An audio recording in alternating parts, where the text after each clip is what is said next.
Konnichiwa minasan, o genki desu ka? J'espère que vous allez bien et aujourd'hui j'aimerais répondre à une question qu'on m'a posée en commentaire sur un réseau social. Pourquoi les kanji ne sont pas remplacés par les kana? Bien que cette question m'a pris beaucoup de temps de réflexion et de recherche, je vais tenter de répondre. Mais avant cela, intro.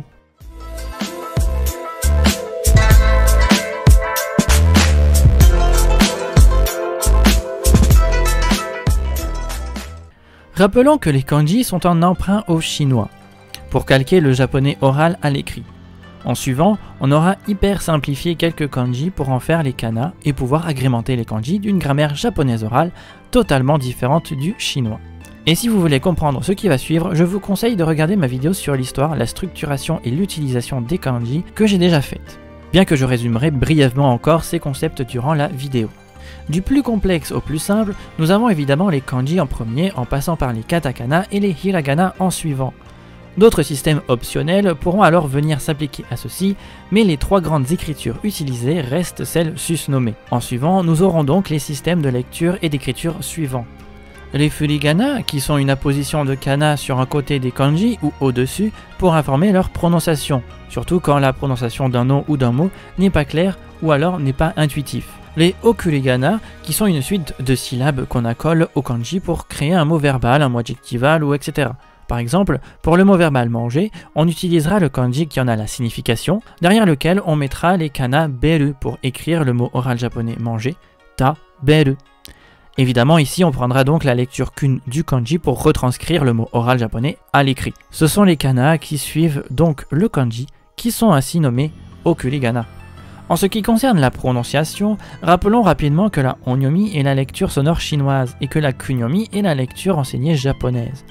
Un mot en kanji pourra en général se lire avec la onyomi, mais parfois aussi en kunyomi pour certains. Cependant, parfois, les mots écrits n'auront aucune prononciation, que ce soit une lecture kun ou on des 10 kanji qui composent le mot oral. Cette lecture sera alors nommée ateji. Par exemple, pour le mot japonais oral otona, sera apposé les kanji grande personne, alors que ces deux kanji qui le composent n'ont aucune lecture qui s'apparenterait à o, to, oto, tona ou même na. C'est pourtant bien ainsi que les deux kanji accolés ensemble se prononceront. Il y a aussi la Jubako Yomi qui comprend ici que la lecture d'un mot japonais en kanji sera lue de manière suivante. Le premier caractère sera lu en onyomi et le second en kunyomi. Bien sûr, il y a son inverse, la Yuto Yomi, qui comprend ici que la lecture d'un mot japonais en kanji sera lue de la manière suivante. Le premier caractère sera lu en kunyomi et le second en onyomi. En termes d'utilisation, tout le monde, ou du moins la majorité, savent que les kanji sont les idéogrammes chinois. En effet, les kanji sont les mêmes que ceux du chinois. Mais les réformes de l'écriture adoptées au lendemain de la Seconde Guerre mondiale ont apporté deux modifications. Une simplification des caractères par réduction du nombre de traits, en tout cas pour les Chinois, et l'établissement de listes de kanji usuels, notamment à l'intention des établissements scolaires. 1945 caractères dans la liste établie en 1981, sans compter ceux acceptés pour l'écriture des prénoms. Dès 1945, 1167 kanji accepteront les deux lectures, on et kun, 735 la seule lecture on et 43 la seule lecture kun. Mais le plus gros dictionnaire recenserait alors 50 000 kanji. En ce qui concerne les lectures on, il y en a plusieurs, de plusieurs sortes, à cause du temps qui a passé.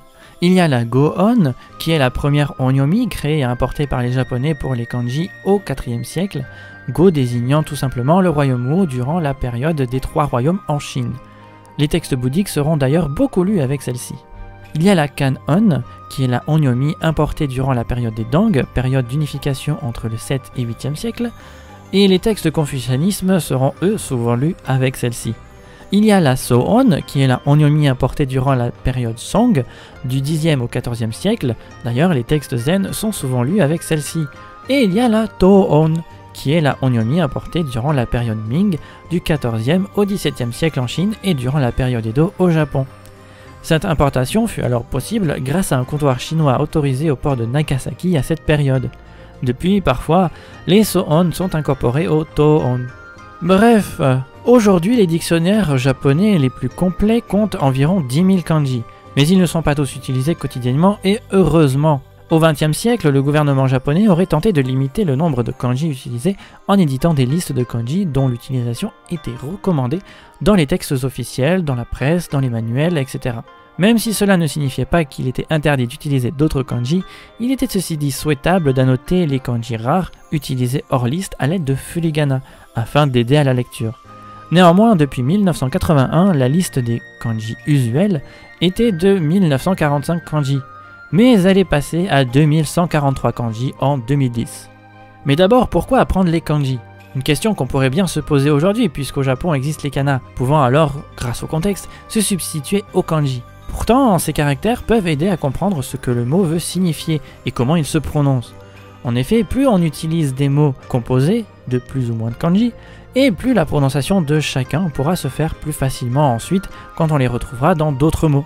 De plus, grâce à la prononciation des kanji à l'oral, si on ne comprend pas un mot, on pourra via le contexte composer le mot à l'écrit et dont la signification des kanji mémorisés et assemblés de ce fait pourront donner un sens à ce mot simplement de tête.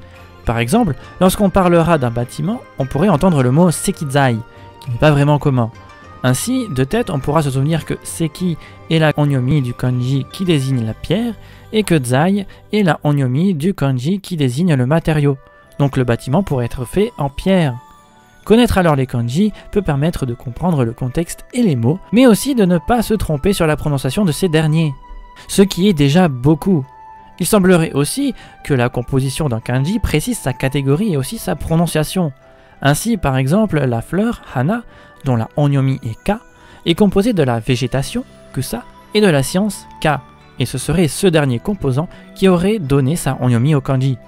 Bien sûr, pour toute règle, ces exceptions, mais cela reste, cela dit, des exceptions. Pour aller plus loin encore, écrire les kanji permettrait aussi d'éviter de confondre des mots avec d'autres, puisque le japonais utilise des mots à même prononciation, alors utiliser différents kanji permettrait de les différencier et d'avoir une meilleure compréhension plus intuitive et rapide que si c'était seulement en kana. Ceci dit, en japonais, associer kanji et kana permet de mieux reconnaître les termes de la phrase et d'y trouver une certaine découpe, quand on sait qu'il n'y a pas d'espace entre les caractères et les kana, ni de réelle ponctuation. Ainsi, la séparation entre les mots est facile à établir, puisqu'elle se situe généralement tous les 1 ou 2 caractères via les kana. Historiquement, au tout début, après avoir emprunté les idéogrammes chinois, les kanji s'avéraient être une étude malheureusement qu'enseignée aux nobles et aux administrations, dans lesquelles ne se trouvaient que des hommes. Ainsi, les kanji étaient encore enfermés dans une sphère masculine. Lorsque les kanas furent inventés, au IXe siècle, les femmes pouvaient enfin commencer à écrire et à réinventer la littérature au Xe siècle, grâce au hiragana. Les katakana étant utilisés spécifiquement à l'époque pour les textes bouddhiques, ils étaient avec les kanji confinés alors dans la sphère masculine. Ainsi, les hiragana désignèrent une écriture féminine. Mais l'association des deux systèmes d'écriture se serait opérée réellement avec l'écriture du Kojiki en 712 par Ōno Yasumaro, dans lequel l'auteur crée un système hybride en utilisant des kanji pour leur sens et d'autres pour leur prononciation, les ancêtres des Manyogana. Dans le Manyoshu, anthologie de poèmes japonais rédigée en 760, on retrouve l'utilisation conjointe des kanji pour leur sens et de ceux pour leur prononciation, mais cette fois-ci dans un contexte de style japonais, et non plus hybride. Il y avait alors 3 styles de notation. Une notation uniquement pour le sens des kanji, mais qui est rare. Dans ce cas, les suffixes et particules doivent être reconstitués mentalement car ils n'existent pas en chinois. C'est ce qui s'appellera d'ailleurs le kanbun, mais on y reviendra dans une autre vidéo. Une notation uniquement basée sur la prononciation des kanji, et une notation hybride mêlant sens et prononciation, qui sera la notation la plus courante d'ailleurs. Dans ce dernier cas, les kanji de prononciation ne seront souvent utilisés que pour représenter des particules. Ceux-ci deviendront dès lors officiellement les Manyogana. Pour Motoori Norinaga, philosophe de la période Edo 1603 à 1868, les mots étaient comme les pierres précieuses d'un collier, reliés entre eux par un fil constitué de particules et d'auxiliaires. À cette époque-là, il voulait alors revenir aux sources japonaises et donc supprimer tout ce qui était influence chinoise. Beaucoup de personnes pensaient à cette époque que l'influence chinoise était trop grande. Depuis le XXe siècle, tout le monde peut apprendre les kanji et ou les kana. À partir de là, l'utilisation des hiragana entre les kanji paraîtra également logique et pratique, puisque ces connexions s'opéreront également au niveau phonétique, et que les kanji, même si on leur associe forcément un son, ne peuvent pas se transformer pour rendre compte d'un changement dans le mot. Ainsi, les kanji représenteraient donc la partie fixe et immuable avec une signification propre qui ne change pas, et les hiragana représenteraient la partie mouvante et changeante, pouvant retranscrire alors la grammaire japonaise à l'écrit, donnant différents sens selon les kana et avec quel kanji ils sont utilisés. Pourtant, certains voulaient qu'il en soit autrement. On pourra nommer Maejima Hisoka, 1835 à 1912, qui aurait proposé en 1866 au dernier shogun Tokugawa l'abolition des kanji pour n'écrire qu'en kana afin d'éviter un trop long apprentissage des kanji.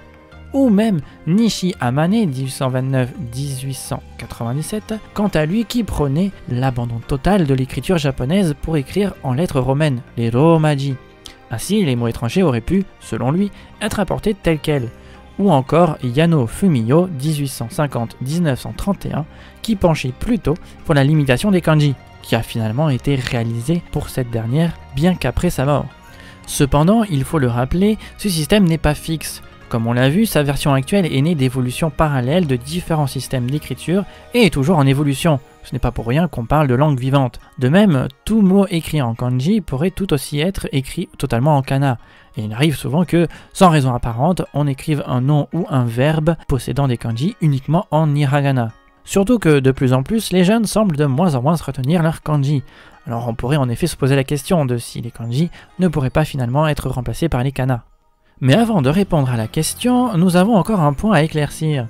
Quelles sont donc ces listes de kanji officielles qui, comme si ce n'était pas assez drôle, ont été modifiées avec le temps? En 1946, une liste de 1850 caractères, connue sous le nom de Toyo Kanji, fut introduite par le gouvernement. Un mot ayant à l'époque des kanji qui n'étaient pas inscrits dans la présente liste devait alors soit trouver d'autres kanji, soit s'écrire en kana. Cette règle fut appliquée aux lois, aux documents publics, aux journaux et aux magazines, mais beaucoup s'en plaignirent à cause d'une entrave à la liberté d'expression selon eux. En 1981, cette liste fut alors remplacée par celle des Joyo Kanji, composée alors de 1945 caractères, dont les règles d'utilisation furent assouplies. Aujourd'hui, les règles régissant les choix des kanji utilisés varient principalement selon le type de texte. Par exemple, les manuels scolaires utilisés dans les écoles primaires sont soigneusement conçus pour ne pas contenir de caractères que les élèves ne sont pas censés rencontrer avant des classes supérieures dans leurs études. Les journaux, quant à eux, doivent en général respecter une version légèrement différente des Joyo Kanji et de nombreuses exceptions sont autorisées, tandis que pour les écrivains, leur seule limite sera le lectorat qu'ils recherchent à avoir. Dans tous les cas, cette recherche de réduction d'apprentissage des kanji, pour se comprendre à l'écrit, est due au fait en premier lieu des doublons, qui peuvent compliquer la compréhension entre les utilisateurs. Bien qu'on peut retrouver quelques doublons encore dans cette liste, comme fu et fu qui se prononcent pareil et qui ont la même définition, mais dont on n'en a choisi aucun à supprimer, tout simplement parce qu'ils ne voulaient pas modifier la constitution japonaise dans laquelle se trouvait le kanji complexe. De plus, une troisième liste existe pour les prénoms, la Jinmei-yo, avec 862 kanji qu'on peut rajouter aux listes susnommées.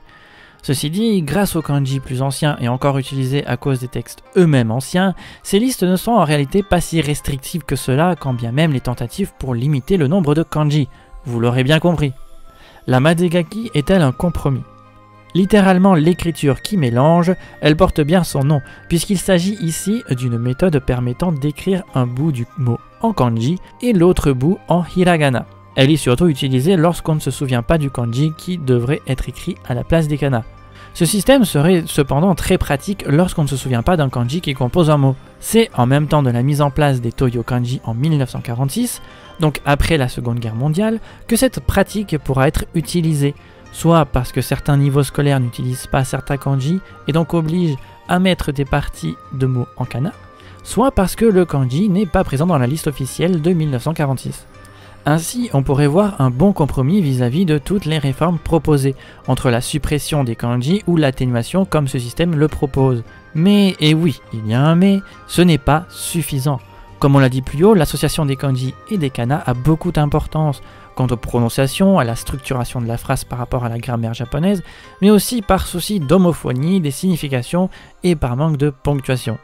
Mais alors, pourrait-on voir les kana se substituer aux kanji? Eh bien, oui et non. Même si la balance pencherait plus pour le non. Quand bien même les jeunes ont de plus en plus de mal à apprendre les 4000 kanji qu'il faut apprendre pour avoir une bonne base, quand bien même les réformes gouvernementales pour essayer de purifier et de simplifier l'apprentissage de l'écriture japonaise, il reste cependant important pour une compréhension optimale du japonais écrit. Cette multitude de systèmes qui s'imbriquent les uns dans les autres permet une fluidité de lecture et aussi une ponctuation subtile et sous-entendue, puisque ce sont au niveau des particules en hiragana qu'on pourra arrêter notre diction. Ceci dit, même si les kanji sont importants, rien que pour comprendre les textes anciens qui en sont remplis, il faut aussi penser que le japonais est encore une langue vivante, et qu'il se pourrait qu'à force, on puisse simplifier les idéogrammes comme les Chinois ont pu le faire. En somme, revenir à une écriture simple comme les pseudo-hiéroglyphes que l'on pouvait voir écrits sur les carapaces de tortues, devenus par la suite des kanji simples, puis se composant entre eux pour se complexifier, pourrait être plausible, mais pas non plus être une réalité. Bref, pour conclure, oui, nous pourrions voir encore des modifications du système d'écriture japonais. Mais non, il est très peu probable que les kanji en soient évincés du jour au lendemain, et qui plus est, y soient substitués les kana. Voilà, j'espère que j'aurai répondu à la question et que cet épisode vous aura plu et vous en aura appris plus. En tout cas, j'en ai appris beaucoup personnellement en faisant mes recherches. N'hésitez pas à venir sur les réseaux sociaux, à aimer, commenter, partager et à vous abonner si ce n'est déjà fait. Je vous dis à la prochaine et... Matane!